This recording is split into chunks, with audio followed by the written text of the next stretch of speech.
Buenos días, mi nombre es Matías Castro, soy especialista en medicina interna y neumonología y en los próximos 35 minutos vamos a hablar sobre el diagnóstico y tratamiento de la enfermedad pulmonar obstructiva crónica. Lo primero que tenemos que tener en cuenta es si realmente el paciente tiene EPOC. Para eso debemos considerar o entender la definición del EPOC. Consideramos un paciente que tiene POC si presenta síntomas respiratorios como tos crónica, disnea y producción de esputo, acompañado de una espirometría con un patrón obstructivo, es decir, con una limitación persistente al flujo aéreo, con una relación BEF1 capacidad vital forzada postbronquilatadora menor a 0,7 o un índice de TIFNO menor a 0,7.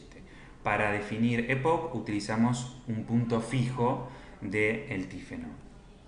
Después hay que tener en cuenta los factores de riesgos. El más importante es el tabaquismo, pero también son factores de riesgo la marihuana, fumar pipa, la exposición a biomasa. La biomasa es el humo que se genera, por ejemplo, por utilizar una estufa con brasas o cocinar con carbón o los braseros o la quema de cañas en lo que es el norte del país. Después hay factores ocupacionales como el polvo, agentes químicos y humo. Hay que tener en cuenta además que la fisiopatología del EPOC es una interacción compleja entre los genes y factores ambientales. Dentro de las manifestaciones clínicas de los pacientes con EPOC, tenemos que considerar que la disnea es el síntoma cardinal. Suele ser progresiva y persistente. Por otro lado, estos pacientes suelen tener tos crónica, que puede ser continua o intermitente, y suelen tener una producción de esputo con más intensidad en los pacientes que son o presentan bronquitis crónica. Con respecto a las sibilancias y opresión torácica que pueden estar presentes, tenemos que tener en cuenta que su ausencia no excluye el EPOC y que su presencia no confirma el diagnóstico de asma. O sea que un paciente con EPOC puede presentar sibilancias en forma periódica.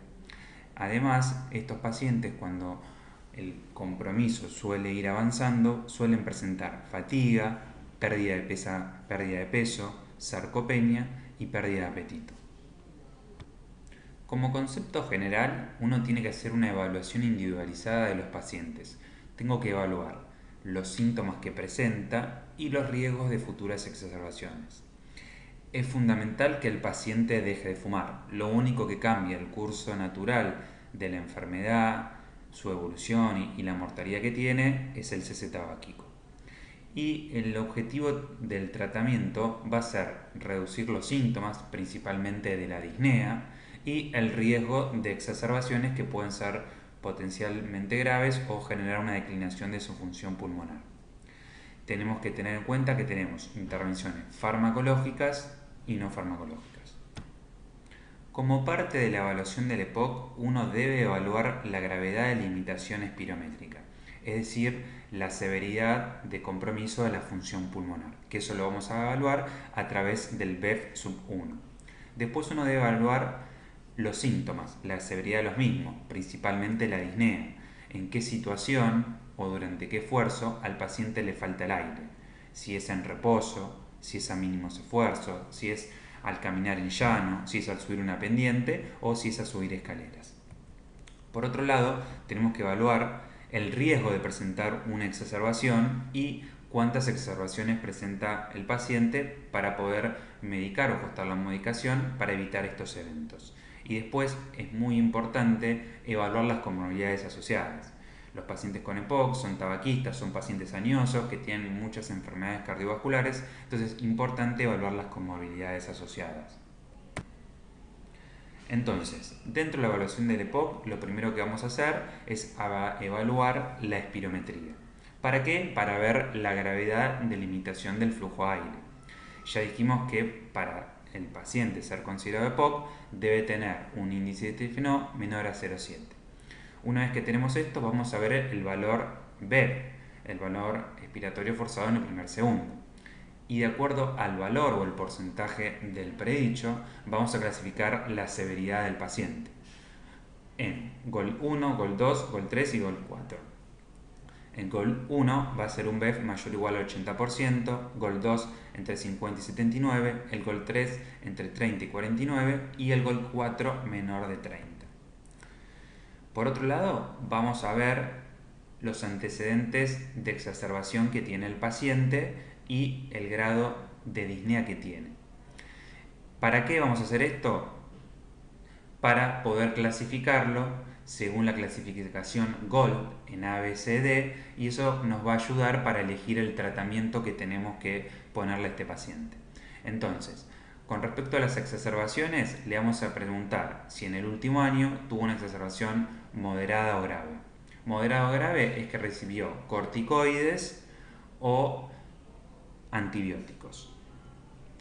Y también una exacerbación grave o crítica es si el paciente necesitó estar hospitalizado y con requisición de ventilación mecánica. Entonces, si presentó más de 2 exacerbaciones moderadas a graves o tuvo una exacerbación que requirió estar hospitalizado, va a ser un paciente C o D.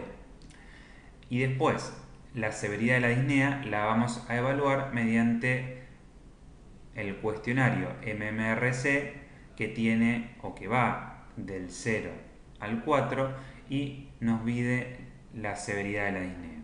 Si el paciente tiene 0 disnea o una disnea a esfuerzos mayores o cuando sube una pendiente, va a ser A o C, y si tiene una disnea que le permite o le dificulta estar en reposo, o se da a los pocos pasos que camina, o tiene que ir más lento una persona de su edad, va a categorizarse en la categoría D y B.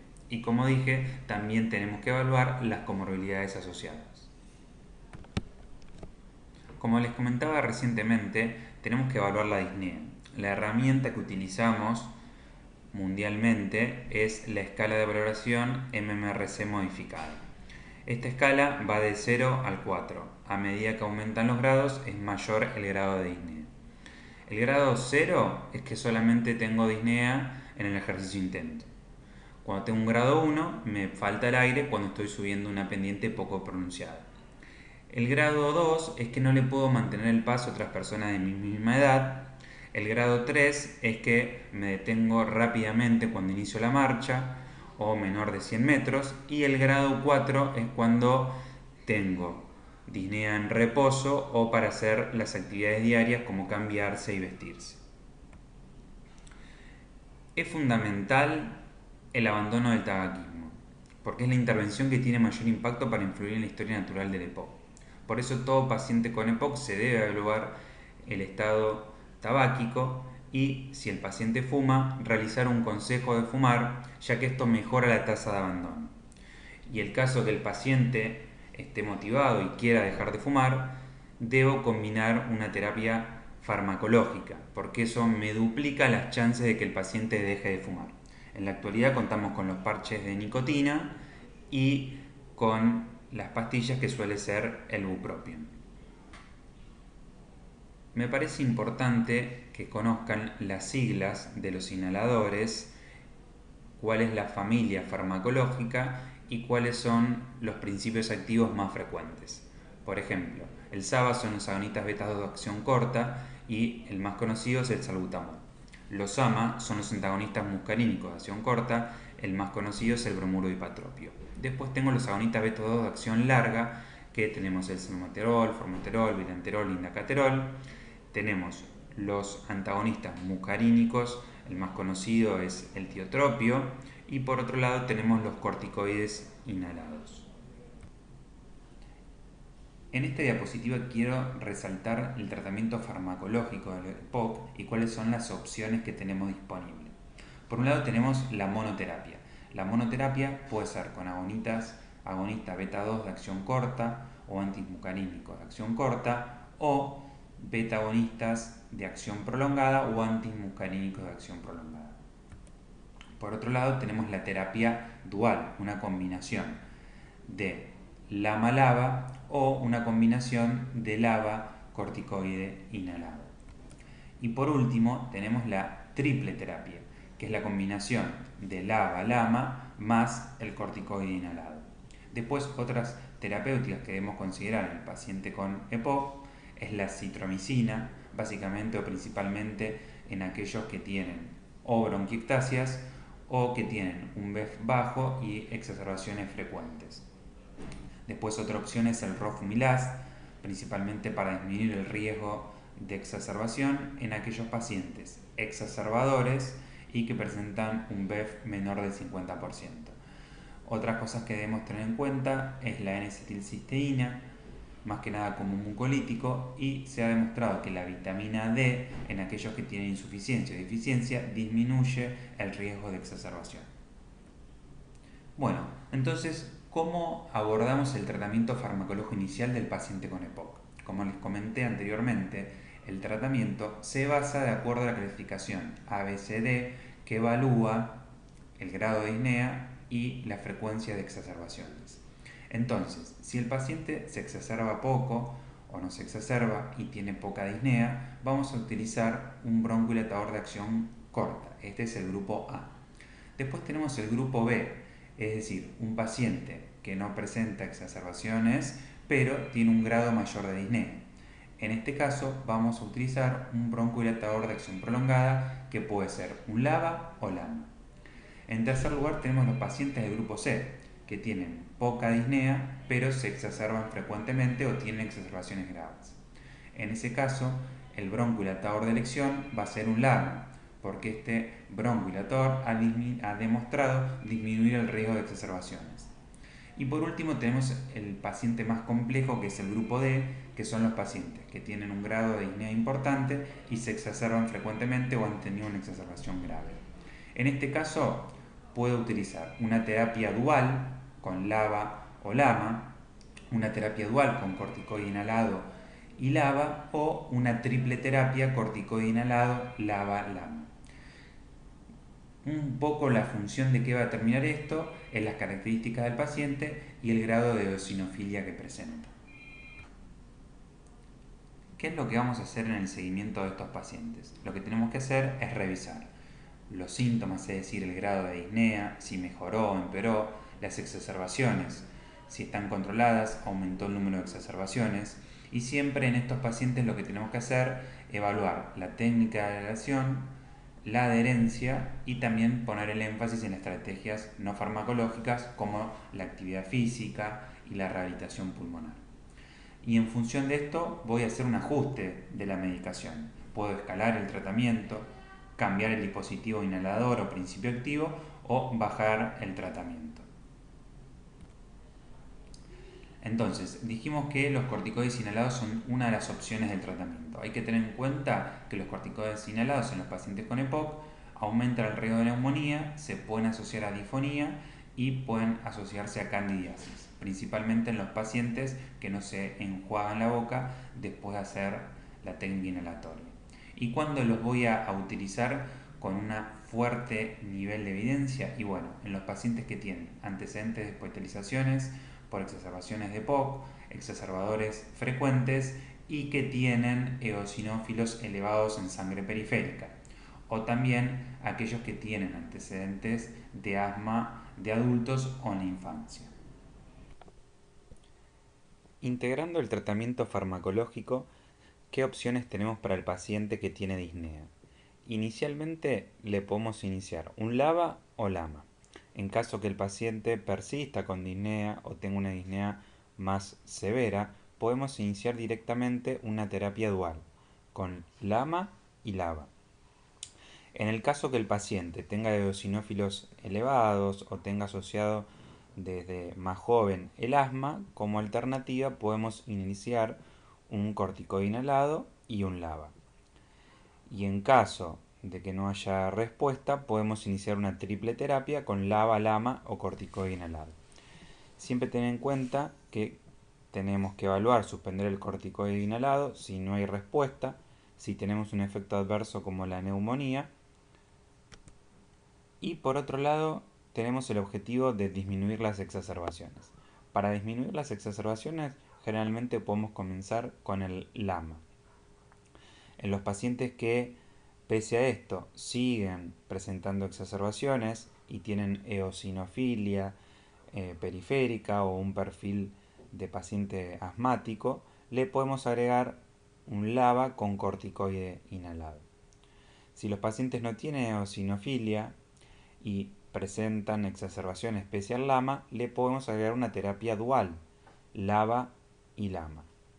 En caso de no tener respuesta y seguir presentando exacerbaciones, principalmente si el paciente tiene eosinofilia periférica con mayor de 100 eosinófilos, le podemos dar una triple terapia agregando el corticoide inhalado. Pero si el paciente no tiene eosinofilia, tenemos dos alternativas. En aquellos pacientes que tienen un cuadro de bronquitis crónica y un BEF sub 1 menor del 50%, una opción es el Rofumilast. Y en aquellos tabaquistas activos le podemos agregar acitromicina trisemanal. Más allá de la terapia farmacológica, tenemos que recordar las terapias no farmacológicas. Siempre hay que recomendar hacer ejercicio y actividad física, y en aquellos pacientes que tienen una disnea MMRC 2, 3 y 4 le podemos indicar un programa de rehabilitación pulmonar. Sabemos que el programa de rehabilitación pulmonar va a mejorar la disnea, la tolerancia al ejercicio y la calidad de vida. Además, disminuye las hospitalizaciones y por estas razones se lo debemos indicar principalmente a los moderados y graves. Hay que tener en cuenta que estos beneficios, si uno interrumpe la rehabilitación pulmonar, van a ir disminuyendo con el tiempo. Además, todos los pacientes con EPOC deben tener la vacunación antigripal anual y estar vacunados para el neumococo, inicialmente con la vacuna conjugada 13 valente, y al año deben recibir la vacuna no conjugada o polisacárida 23 valente. Dentro de las terapias farmacológicas tenemos la oxigenoterapia crónica domiciliaria, que va a ser mayor a 16 horas diarias y que va a prolongar la sobrevida. Pero este beneficio va a ser solamente en los pacientes que tienen una hipoxemia arterial definida como una PO2 de oxígeno menor de 55 milímetros de mercurio o una saturación menor de 88%. O en aquellos pacientes que tienen entre 55 y 60, pero además tienen insuficiencia cardíaca o policitemia. Con respecto al manejo de las comorbilidades, tenemos que tener en cuenta, en aquellos pacientes que tienen enfermedades cardiovasculares, específicamente insuficiencia cardíaca, se sugiere utilizar beta bloqueantes selectivos. Por otro lado, hay que recordar que los pacientes, después de tener una exacerbación, durante los primeros 90 días suelen tener un incremento del riesgo de eventos cardiovasculares. Y con respecto a la fibrilación auricular, los pacientes que presentan esta comorbilidad asociada deben tener precaución con el uso de broncodilatadores de acción corta porque pueden disparar la frecuencia. Por otro lado, los pacientes que presentan bronquiectasias, que suele estar en un porcentaje menor de los pacientes con EPOC, recordar que si tienen exacerbaciones frecuentes, le puedo iniciar una citromicina para disminuir las exacerbaciones y pueden requerir tratamientos antibióticos de mayor espectro que los pacientes con EPOC sin bronquiectasias. Por otro lado, los pacientes que tienen apnea del sueño, hay que recordar que suelen presentar mayor riesgo de exacerbaciones y se les debe indicar CPAP, que puede disminuir las mismas y mejorar todos los síntomas relacionados con la apnea del sueño. Además, hay que tener en cuenta que muchos de los pacientes que tienen EPOC continúan fumando. Entonces, si el paciente tiene entre 50 y 80 años, una carga tabáquica mayor a 20 paquetes años y actualmente siguen fumando o han dejado de fumar hace poco, menos de 15 años, se debería plantearlo o hablar con el paciente de realizar una tomografía de tórax de baja dosis para un screening de cáncer de pulmón. También uno debe conocer que el enfisema aumenta el riesgo de cáncer. Otra de las comorbilidades que hay que considerar es la osteoporosis. La osteoporosis tiene mayor prevalencia en EPOC y suele impactar en la calidad de vida por el dolor que generan las fracturas osteoporóticas. Otras comorbilidades que son frecuentes en los pacientes con EPOC y hay que considerar son la diabetes y el reflujo gastroesofágico.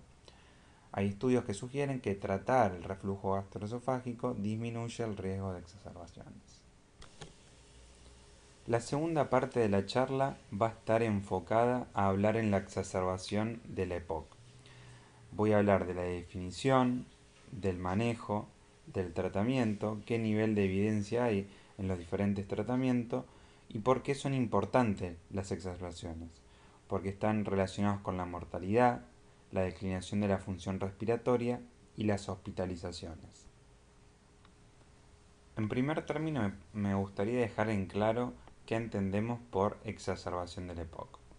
Según la guía GOLD 2023, es el empeoramiento agudo de los síntomas respiratorios que lleva a un incremento o cambio de la medicación. Generalmente los síntomas son incremento de la disnea, aumento de la tos y las sibilancias, que pueden ser un aumento en la frecuencia o en la intensidad, asociada a un esputo con aumento de la purulencia o volumen. Debe tener alguna de estas tres características o de estos tres síntomas. Generalmente el síntoma más frecuente es el incremento de la disnea. Y por otro lado tenemos la definición de exacerbador frecuente. ¿Cuándo vamos a decir que el paciente es exacerbador frecuente? Si tiene igual o más de 2 exacerbaciones al año. Las exacerbaciones las puedo clasificar de acuerdo a su severidad. Las leves son aquellas que requieren solamente tratamiento broncohilatador de acción corta. Las moderadas son aquellas que requieren broncohilatadores más antibióticos y o corticoides orales.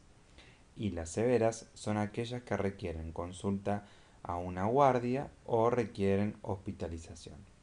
Por otro lado, como mencioné anteriormente, el exacerbador frecuente se define con 2 o más exacerbaciones. Más allá de la clasificación hay que tener en cuenta cuáles son los diagnósticos diferenciales de un paciente con EPOC que presenta un cuadro de exacerbación. Lo podemos dividir en cardiovasculares, entre los que encontramos la insuficiencia cardíaca, la enfermedad coronaria, el tromboembolismo pulmonar y arritmias. Por otro lado tenemos las complicaciones pulmonares. El paciente puede tener una neumonía, puede presentar un neumotórax, presentar derrame pleural o un síndrome de atelectasia. Ante la presencia de un cuadro de exacerbación, ¿qué cosas o qué elementos son importantes en el interrogatorio? En primer lugar, sería importante determinar si el paciente es realmente EPOC. Muchas veces es un paciente tabaquista pero que no tiene EPOC. Por otro lado, es importante conocer cuál es el cuadro de severidad del EPOC, si tuvo exacerbaciones previas, qué tipo de severidad han tenido, si ha estado en asistencia ventilatoria mecánica por una exacerbación, qué función pulmonar tiene mediante el BEF-1, cuál es su disnea habitual y si suele tener hipercapnia. Por otro lado, es importante saber las comorbilidades asociadas para poder pensar posibles diagnósticos diferenciales y siempre tengo que interrogar ante la disnea cuál era su disnea habitual, cuál es la que tiene en este momento y qué tiempo de evolución. ¿Fue subaguda? ¿Fue aguda? ¿Fue súbita? También es muy importante evaluar y preguntar cuáles son las características del esputo. ¿Hubo un cambio en el volumen? ¿Hubo un cambio en la coloración? ¿Aumentó la producción del esputo? Y después tengo que preguntar sobre otros síntomas y signos asociados que nos pueden ayudar a dilucidar cuál es el origen del cuadro. Si tuvo fiebre, equivalentes, si tiene un síndrome gripal, si tiene síntomas de ortopnea, disnea paroxística nocturna, ha presentado ANGOR, tuvo un dolor pleurítico, tiene asimetría de miembros. Todas estas cosas debo pensar cuando un paciente se presenta con empeoramiento de los síntomas. Al examen físico, lo importante es evaluar la gravedad. ¿Mediante qué? Y ver la frecuencia respiratoria que tiene el paciente, ver la saturación de oxígeno, si está utilizando músculos accesorios como la prensa abdominal, si tiene palabra entrecortada, si tiene deterioro del sensorio, si tiene cianosis Y para los diagnósticos diferencial, voy a ver si tiene signos de insuficiencia cardíaca como edemas, yugulares, hepatomegalia, rales crepitantes. Con respecto a los estudios complementarios, ¿cuáles serían los estudios básicos? Principalmente una radiografía de tórax. ¿Para qué? Para excluir diagnósticos diferenciales, para descartar que no haya una telectasia, un derrame, un neumotórax o neumonía. También es útil un electrocardiograma para ver estos diagnósticos diferenciales, un tromboembolismo de pulmón o un síndrome coronario agudo. En el laboratorio podemos solicitar, si el paciente presenta una exacerbación moderada o grave, un hemograma, un estadio ácido-base que puede ser venoso arterial de acuerdo a la gravedad del paciente. Si es un cuadro severo va a ser más útil un gas arterial. Podemos pedir si tenemos disponibles un ProNP para valorar la posibilidad de insuficiencia cardíaca, un tromboembolismo de pulmón, un dímero D para descartar si el mismo es bajo, un tromboembolismo de pulmón, un panel viral con COVID si lo tenemos disponible, lo mismo que una proteína C reactiva y una procalcitonina. En los últimos años se han evaluado dos biomarcadores como son la proteína C reactiva y la procalcitonina para valorar la utilidad en las exacerbaciones.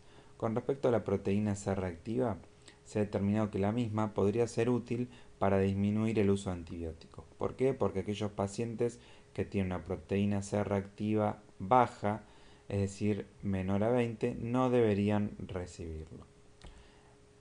En relación a la procalcitonina, también se ha intentado evaluar su uso para restringir el uso de antibióticos, pero se ha visto que su uso en la terapia intensiva ha aumentado la mortalidad de los pacientes, por lo que en la actualidad no hay un claro beneficio con su uso.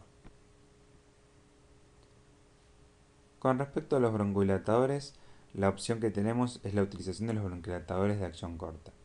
Hay que recordar que no hay diferencias entre el aerosol y la nebulización. Solamente puede tener un beneficio la nebulización en los pacientes que tienen un cuadro severo, por lo cual no pueden o se les dificulta realizar la técnica inhalatoria. Dentro de las opciones tenemos los SABA y los AMA. Los pacientes con EPOC se sugiere dar la terapia dual de forma estándar. Y por otro lado hay que recordar que las nebulizaciones deben hacerse por aire y no por oxígeno, recordando que los pacientes con EPOC, la hipoxemia es un estímulo ventilatorio y que si le damos oxígeno en exceso puede generar una hipoventilación y eso generar o empeorar la hipercapnia. Por otro lado hay que recordar que los broncohilatadores de acción prolongada, la utilidad en la exacerbación aguda no ha sido evaluada. ¿Qué es lo que dicen las guías? Se sugiere continuarlos si los estaban tomarlos o iniciarlos precozmente al alta si no los recibían. En relación a los corticoides sistémicos hay mucho o mucha evidencia de su utilidad. ¿Cuál es el beneficio? Mejoran la disnea, disminuyen el riesgo de recaída, mejoran la función pulmonar, acortan el tiempo de recuperación y acortan la duración de la internación. Por eso son una piedra angular del tratamiento. ¿Qué tipo de corticoides solemos utilizar? La meprednisona. ¿En qué dosis? 40 miligramos. ¿Durante cuánto tiempo? Generalmente entre 5 a 7 días. Se ha demostrado que el uso prolongado de 14 días o mayor no ha mostrado beneficio y puede estar asociado a mayores efectos adversos, por ejemplo, neumonía y muerte. La elección de la vía de administración siempre se privilegia la vía oral, a no ser que no la tolere o que tenga vómitos, entonces en ese caso le vamos a dar por vía endovenosa. Tenemos que recordar que si el tratamiento con corticoides lo damos solamente por 5 a 7 días o menor a 2 a 3 semanas, no va a haber una supresión del eje, por lo cual el corticoide se puede suspender en forma abrupta. Hay algunos estudios que sugieren que el corticoide sería más efectivo en aquellos con pacientes que tienen eosinófilos aumentados. Con respecto a los antibióticos, tengo que tener en cuenta que se ha demostrado un beneficio en las exacerbaciones severas y en los que presentan o requieren ventilación mecánica principalmente. ¿A quiénes se lo voy a indicar?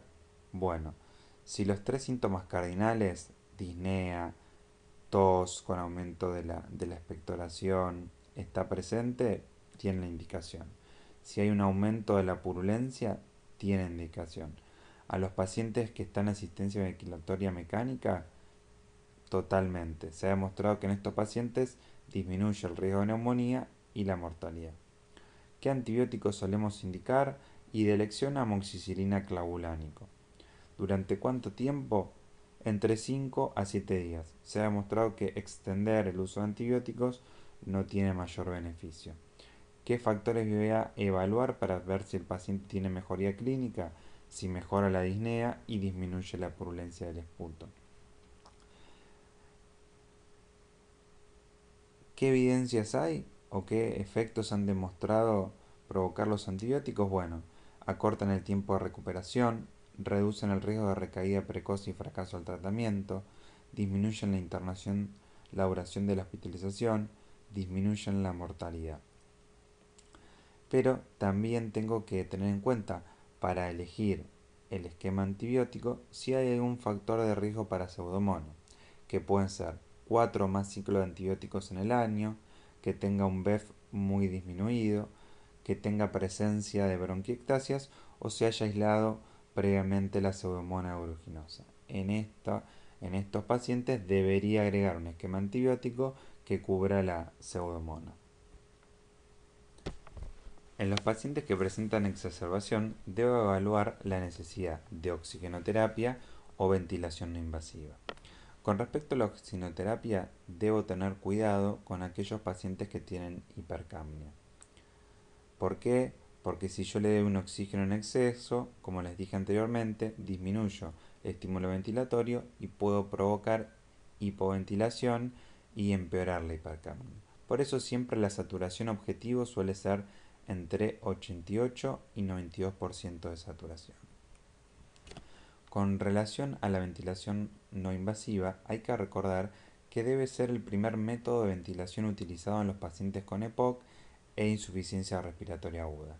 ¿Por qué? Porque ha demostrado beneficios con respecto a una mejora en el intercambio gaseoso, a una reducción del trabajo respiratorio, reduce la necesidad de asistencia ventilatoria mecánica, disminuye la duración de la hospitalización y aumenta la sobrevida. Por eso, la utilización del BNI es muy importante en estos pacientes cuando el cuadro es moderado o severo. Posterior al manejo o al tratamiento de la exacerbación aguda, tengo que tener en cuenta algunos aspectos. Primero, que en los primeros 2 meses el paciente va a presentar un riesgo mayor de exacerbación. Que este paciente debe tener un control por ambulatorio a las 2 semanas o dentro de las 4 semanas.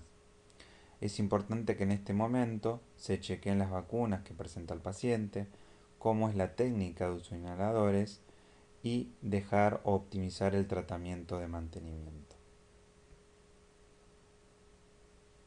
Como referencias más importantes para poder profundizar los conocimientos, les dejo estos dos artículos. Uno son las guías Gold 2023 y otra es la guía española del manejo y tratamiento de la OPOC del 2022.